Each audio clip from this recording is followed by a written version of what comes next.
তালেবানদের কথা বলি, আফগানিস্তানে কি পরিমাণ মাজার আছে এটা কল্পনা করতে পারবেন না। কোথায় এবং কি পরিমাণ শিরিক আছে সেটা কল্পনা করতে পারবেন না, ছিল। এখন তালেবানদের পিছনে ছিল পাকিস্তানের মুফতি আজম, কট্টরপন্থী তৌহিদবাদী একজন আলেম। ওনাকে বাংলাদেশের মুফতি ফয়জুল্লাহর সাথে তুলনা করা হয়।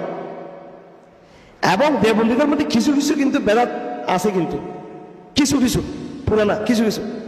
সালাফিদের মধ্যে যেমন গোড়ামি আছে, কিছু কিছু মাদখালিজম আছে। আমাদের দেবন্দী সমাজের মধ্যে কিছু সমস্যা আছে। এখনো পর্যন্ত আমাদের অনেকে বুঝতে চায় না, নামাজের পরে সম্মিলিতভাবে জরুরি মনে করে মোয়াজাত করাটাকে যে বেদাত মুফতি ফয়জুল্লাহ বলেছেন আর রশা কাশফি বলে গেছেন, এটা আমাদের অনেকে নিতে চায় না। আর পাকিস্তানের মুফতি রশিদ আহমদ লুধিয়ানবী হচ্ছেন একেবারে কঠিন একজন বিশুদ্ধবাদী সুন্নাহপন্থী বেদাত বিরোধী একজন আলেম। উনি মুফতি ফয়জুল্লাহকে, আমার বড় আব্বা মুফতি ফয়জুল্লাহকে উনি সবসময় উনি ফলো করেন। তালেবানদের আধ্যাত্মিক রাহবার ছিল মুফতি রশিদ আহমদ লুধিয়ানবী, ডক্টর শের আলী শাহ। হ্যাঁ, তো 96 সালে যখন তালেবানরা যখন আফগানিস্তানের কান্দাহার দখল করে, আহমদ শাহ আব্দালির নাম শুনছেন আপনারা?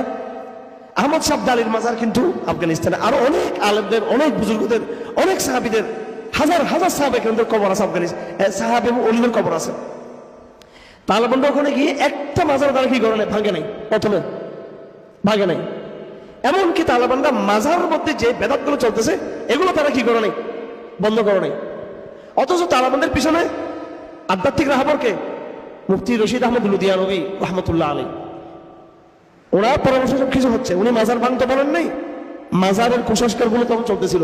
কারণ আফগান সমাজটা বেদাত এবং সুন্নাহ মিশ্রিত একটা সমাজ। হ্যাঁ, তো দেখেন পরে তালেবানরা প্রথমে কি করলো, আস্তে আস্তে ওদেরকে বুঝাতে লাগলো যে তোমরা মাজারে আসবা জিয়ারত করার জন্য, মাজারে এসে তোমরা এই সমস্ত এই হারাম বেদাতে লিপ্ত হতে পারবে না। তারা একটু বুঝাতে লাগলো, তাদেরকে তারা মোটিভেশন করতে লাগলো, কাউন্সিলিং করতে লাগলো। আর যেহেতু তালেবানরা ক্ষমতায়, স্বাভাবিক তারা কিন্তু একটা সুযোগ পেয়েছে দাওয়া হিসেবে ব্যবহার করার জন্য। তারা মাজারগুলোকে সংস্কার করেছে, সমস্ত মাজারগুলোকে তালেবানরা বেদাত থেকে মুক্ত করে ফেলছে আলহামদুলিল্লাহ।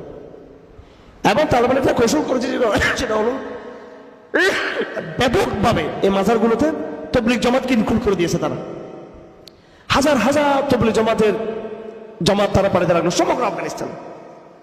এরপরে গিয়ে তারা আরো কিছু কঠোর হতে লাগলো, আরো পরে গিয়ে। এবং সেখানে মাজারগুলোকে যে সংস্কার করা দরকার, গম্বুজ টম্বুজ এগুলো ইত্যাদি ইত্যাদি এগুলো, আলহামদুলিল্লাহ আফগানিস্তান একটা মাজার মুক্ত সমাজ প্রতিষ্ঠা হয়েছে। একদিনে কিন্তু হয় নাই। তালেবানরা চাইলে প্রথম দিনে বুলডোজার চালিয়ে সব ভেঙে ফেলতে পারতেন। এই দেশে কি ইসলামপন্থীরা বিপ্লব করছে 5 আগস্টের? আপনি কেন মাজার ভাঙতে যাবেন? এই দেশে কি আপনি তৌহিদি বিপ্লব ঘটিয়েছেন? আপনি কি হামাস হয়েছেন? আপনি এখানে আপনার এখানে কন্ট্রিবিউশন কতটুকু ছিল আপনার? সুতরাং যতটুকু আপনার অধিকার না তার চেয়ে বেশি আপনি এ করার দরকার নাই। দাওয়াকে ক্ষতিগ্রস্ত না করি, মাজারগুলোকে আমরা সংস্কার করবো। তার মানে আমরা চুপচাপ হয়ে থাকবো না, আমরা তাদের শিরকের বিরুদ্ধে কথা বলবো, অনৈতিকতার বিরুদ্ধে কথা বলবো।